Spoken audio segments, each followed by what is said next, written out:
नमस्कार साथियों, कैसे हो आप सभी। उम्मीद है सारे अच्छे होंगे, पढ़ाई आप लोगों की अच्छी चल रही होगी। मैं सुनील मुदगल आपका अपने यूट्यूब चैनल पर स्वागत करता हूं।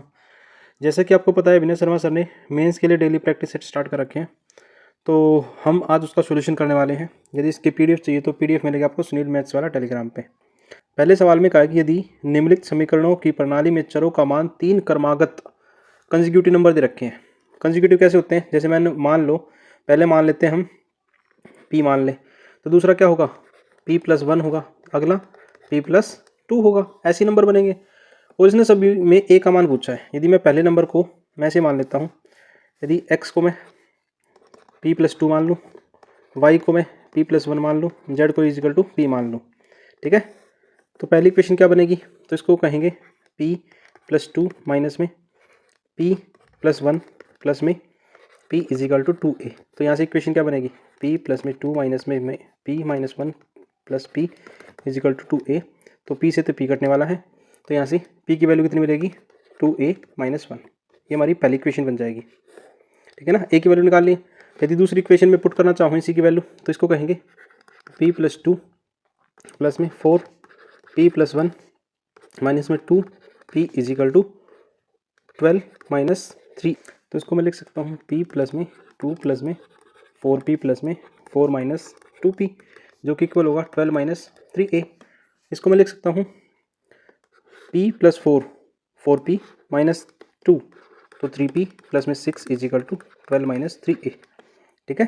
3 से काटना चाहूँ तो पूरी इक्वेशन कट जाएगी। ये 4 बार जाएगा, ये 2 बार जाएगा और ये 1 बार जाएगा। तो p इजिकल टू होगा 4 माइनस a और माइनस का 2। इसको मैं लिख सकता हूँ p इजिकल टू होगा 2 माइनस a, ठीक है ना। p की एक इक्वेशन ये है, एक इक्वेशन ये है, तो दोनों को बराबर रख दें। तो मैं कह सकता हूँ 2a-1 is equal to 2 minus a। ये मिलेगा 3a इजिकल टू 3। तो a की वैल्यू कितनी मिलेगी, 1 मिलेगी। और वही सवाल का आंसर है, ऑप्शन नंबर सी ठीक हो जाएगा यहाँ पे, ठीक है।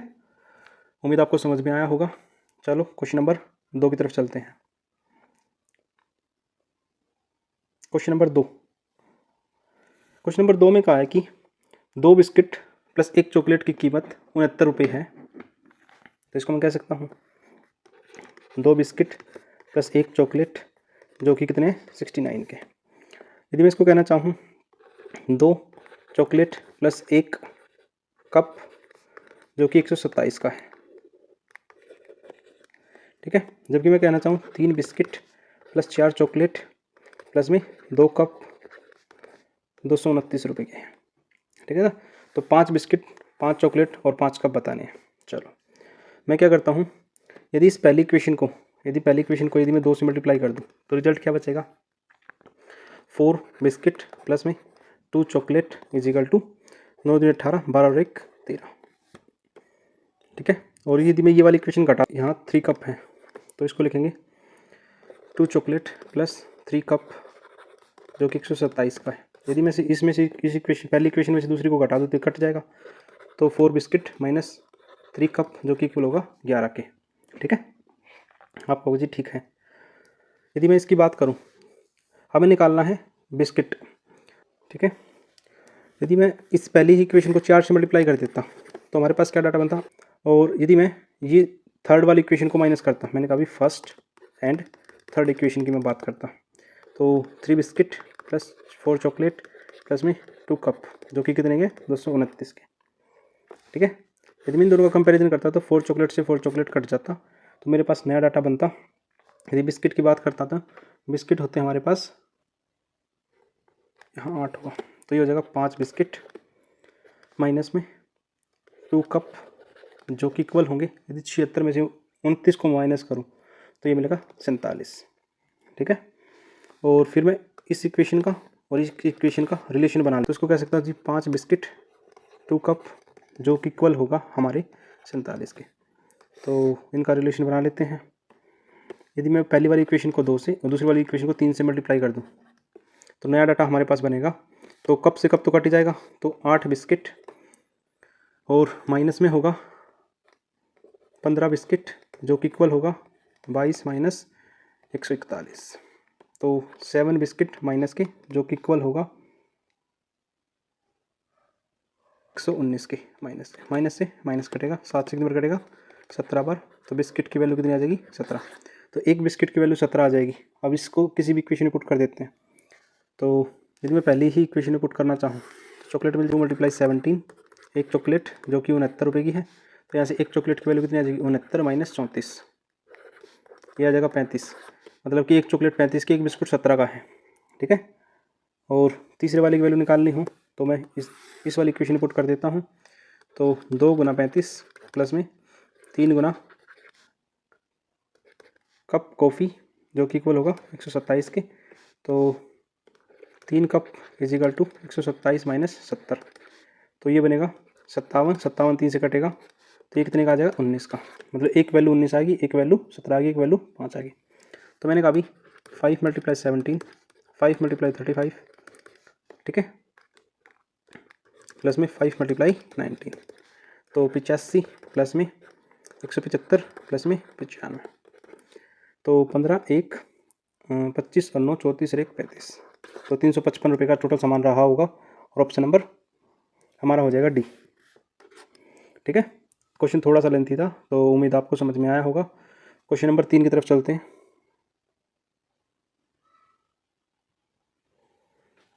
क्वेश्चन नंबर 3, क्वेश्चन नंबर 3 में कहा कि 7 वर्ष पूर्व प्राची की आयु उस समय उसकी पुत्री की आयु की 4 गुना थी। मैंने कहा डॉटर, यदि डॉटर की आयु में x मान लूँ और प्राची की मैं y मान लूँ, तो 4 गुना थी। कब, 7 वर्ष पहले, तो पहले 7 साल पहले। तो यदि मैं प्राची की उम्र निकालना चाहूँ तो y जो होगा, y - 7 होगा, वो होगा इसका डॉटर की आयु का 4 गुना। तो 4 गुना करेंगे x - 7, तो यहाँ से y - 7 इजिकल टू 4x - 28। ठीक है। तो y की एग्जैक्ट वैल्यू कितनी मिलेगी, यहाँ से 4x - का 21, y की वैल्यू आ जाएगी 7 साल बाद पहले की बात करें तो। ठीक है। 4 साल बाद डॉटर कितनी की होगी, x + 4 की, और y की वैल्यू करेंगे तो y + 4 हो जाएगी प्राची की उम्र। ठीक है। ये इसकी 2.5 गुना थी, तो लगा देते हैं 2.5 गुना थी तो 5/2 थी, वो किसकी इक्वल हो जाएगी, y + 4 के। सवाल अच्छे हैं। तो यहाँ से वैल्यू निकालना चाहूँ तो 5x प्लस में 20 जो कि इक्वल होगा 2y प्लस में 8। तो यदि मैं यहाँ से सिर्फ y की वैल्यू निकालना चाहूँ तो कह सकता हूँ 2y is equal to 5x plus में 20 माइनस 8, और y की वैल्यू कितनी हो जाएगी, 5x प्लस में 12/2। ठीक है। या इसको कह सकता हूँ 2.5x प्लस में 6, y की वैल्यू होगी। अब दोनों इक्वेशनों को इक्वल कर दें क्योंकि दोनों y के इक्वल हैं, तो 4x - 21 is equal to 2.5x plus में 6, तो 1.5x इजिकल टू 27, और x की वैल्यू 15 कम 15 18 बढ़ जाएगा, x की वैल्यू 18 आ जाएगी। तो दोनों की आयु का योग, मैंने कहा भाई डॉटर तो 18 साल की है और प्राची कितने की है, यदि मैं इस इक्वेशन में भी पुट करना चाहूँ तो ये हो जाएगा जी, यहाँ पर पुट करना चाहूँ तो 4 × 18 माइनस का 21, तो ये हो जाएगा जी 69 साल, 51 साल की। तो कितने साल की हो जाएगी, 51 साल की, और दोनों का जोड़ कितना होगा, जब मैं दोनों को जोड़ दूंगा तो 69 साल आ जाएगा। ऑप्शन नंबर ए ठीक रहने वाला है यहाँ पे। सवाल अच्छे हैं, उम्मीद आपको समझ में आए होंगे। क्वेश्चन नंबर 4, क्वेश्चन नंबर 4 में कहा कि शंकु का आधार की त्रिज्या और ऊंचाई दे रखी है, बेलन के आधार त्रिज्या का आयतन का अनुपात पूछा है। तो मैं कह सकता हूँ जी π/3, तो कह सकता हूँ π/3 r² h जो कि इक्वल होगा πr² h के। तो मैंने पाई से पाई कट जाएगा। r की वैल्यू कितनी दे रखी है, 5 × 5 × 6/3 जो कि इक्वल होगा, रेशियो बताना तो रेशियो लगा देते हैं। r कितना है, 2.5 को लिख सकते हैं 5/2 × 5/2 × में 3, तो 25 से तो 25 कट जाएगा। यदि मैं 3 से काटूँ, 3 से जाएगा 2 बार, तो यह जगह 8/3 आ जाएगा। ऑप्शन नंबर बी हो जाएगा यहाँ पे। ठीक। नेक्स्ट क्वेश्चन, क्वेश्चन नंबर 5 में इसने कहा कि एक स्टॉक पोर्टफोलियो में 4 स्टॉक हैं। ए पोर्टफोलियो में 20% दिखाता है और 6% रिटर्न मिलता है। तो मतलब कि यदि मैं ए की बात करूँ, ए में 20% दिखाता है तो 20/100 और 6% रिटर्न मिलता है, तो 0 से 0 कटेगा, तो 1.2% क्या मिलेगा, रिटर्न मिलेगा टोटल मिला के। बी की मैं बात करूँ तो 30 × 8% जिसको मैं लिख सकता हूँ बटे में 100, तो 2.4 मिलेगा। इसी तरह सी की बात करूँ तो 20 × 4/100%, तो 0 से 0 कटेगा और यहाँ से मिलेगा 0.8%। इसी तरह डी की बात करूँ तो डी में क्या होगा, कटेगा, कितना कटेगा जी, 30/100 × 5%, तो 0 से 0 यहाँ पर 1.5 कट जाएगा। ओवरऑल कितना मिलेगा, ओवरऑल की मैं बात करूँ ओवरऑल की बात करूँ तो 1.2% प्लस में 2.4% प्लस में 0.8% माइनस का 1.5 जो कि बोल होगा 2.9% इंक्रीज होगा। तो ऑप्शन नंबर डी ठीक हो जाएगा यहाँ पे। उम्मीद आपको समझ में आया होगा। Question number 6। क्वेश्चन नंबर 6 में कहा कि 9 आंकड़ों का औसत 79 है। तो मैंने कहा भाई 9 का औसत 79 है, टोटल कितना हो जाएगा 711। अगले 2 का औसत 75 है, जिसको मैं कह सकता हूँ 75 दूनी 150। अगले 4 का औसत 87 है, जिसको मैं कह सकता हूँ जी 348। यदि मैं इन तीनों को माइनस करूँ, क्या करूँ 9 में से यदि इस 6 को माइनस करूँ तो रिजल्ट क्या मिलेगा, रिजल्ट मिलेगा 213। ठीक है, तो इसने कहा कि 8वां औसत 7वां औसत, तो इसने कहा भी 7वीं संख्या 8वीं संख्या और 9वीं संख्या, जिसका सम 213 अभी निकाला है। तो 8वीं संख्या वो 7वीं से 5 अधिक, तो मैंने कहा 7वीं का एक्स मान लें तो ये x+5 होगी, और वो 9वीं से 1 अधिक है तो इसको x+4 कहा जाएगा, जिसकी वैल्यू 213 की इक्वल है। तो 3x + 9 = 213। और यदि मैं यहाँ से मैं x की वैल्यू निकालना चाहूँ तो x की वैल्यू क्या होगी, तो मैंने कहा भी 3x = 213 - 9, इसको कह सकता हूँ 204, और 3 से कितना कटेगा, 3 से 18 2 3 8 24, x की वैल्यू हो जाएगी 68। नौवीं संख्या क्या होगी x+4, तो 72 हो जाएगी। तो ऑप्शन नंबर सी आंसर हो जाएगा। ठीक है, question number next, question number 7। इसने कहा कि एक निश्चित मूल्य 5 वर्षों में मूलधन का 16/20 हो जाता है। मैंने कहा भी 16 ब्याज लगेगा किसके ऊपर, 20 के ऊपर।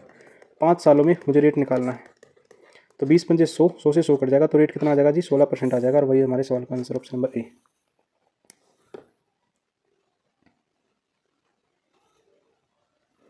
Question number 8। इसने कहा कि भाग के 1% में भाजक भागफल का 4 गुना है। तो मैं यदि डाटा, तो इसमें मैं बात करूं तो यहाँ तो डिवाइजर आएगा या डिविडेंट आएगा या क्वोशिएंट और नीचे रिमाइंडर। इसने कहा कि शेषफल 30 और 40 का HCF है, मतलब कि कहीं ना कहीं 30 और 50 का HCF 10 होगा, तो इसका मतलब रिमाइंडर 10 है। और इसने कहा कि divisor is 4 time of the remainder, मतलब ये 40 होगा। ठीक है, quotient is 1/5 of the divisor, तो 1/5 इसका 1/5 निकालेंगे तो कितना हो जाएगा 8 हो जाएगा। तो कहीं ना कहीं 40 गुना में 8 प्लस में 10, 320 और 10 330 सवाल का ठीक वाला आंसर हो जाएगा, ऑप्शन नंबर सी ठीक रहने वाला है यहाँ पे। 8 क्वेश्चन हमारे हो चुके हैं। यदि सॉल्यूशन पसंद आए तो वीडियो को लाइक और चैनल को सब्सक्राइब जरूर करें, साथ साथ में अपने ग्रुपों में भी शेयर कर दें। क्वेश्चन नंबर 9 में इसने कहा कि राघव एक काम को 48 दिनों में कर सकता है। 8 दिन काम किया और काम छोड़ दिया, तो मैं कह सकता हूँ राघव के 40 दिनों का जो काम बचेगा, भरत अपनी दोगुनी अक्षमता के साथ उसको 30 दिनों में करता है। मैंने कहा यदि अपनी अक्षमता दोगुनी के साथ 30 दिनों में करेगा तो पूरा काम करना चाहिए। यदि क्षमता नॉर्मल होगी तो 60 दिनों में कर पाएगा। कौन सा काम, वही जो इसको 30 दिनों में करना चाहिए था, बचा हुआ काम। ठीक है, तो यदि एफिशिएंसी की बात करूँ तो ये 2 होगा और ये 3 होगा। तो राघव और भरत की एफिशिएंसी कितनी आएगी, 3 और 2। आप कहोगे जी 60 कहाँ से आया, मैंने कहा भी एफिशिएंसी को उसने यदि 1 यूनिट करेगा तो काम 60 दिनों में पूरा होना चाहिए था उसका।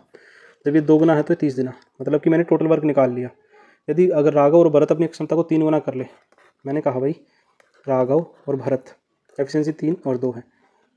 ठीक है, यदि अगर दोनों 3 गुना अधिक क्षमता से काम करते तो मिलकर आधे काम को आधे की जगह पूरा ही काम करवाना पड़ेगा। गलत लिखा इसने। ठीक है, क्योंकि फिर उसके हिसाब से ऑप्शन नहीं है। चलो मैं इसी के हिसाब से कर देता हूँ। मैंने कहा भाई ये 48 दिनों में कर सकता था,